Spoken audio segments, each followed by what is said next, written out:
Welcome everyone, I'm Alessandro from Assembly Coffee, and today I'll show you how to pour a swan.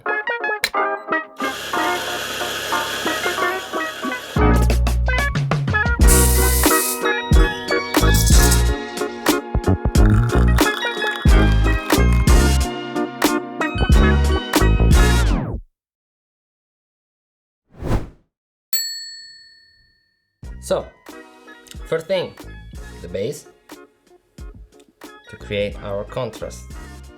Then a stack of something that is like a wing tulip for the reflection. Then the body of the swan with a tulip. Then a small rosetta for the wing. And then my neck and my head. And here we have our swan.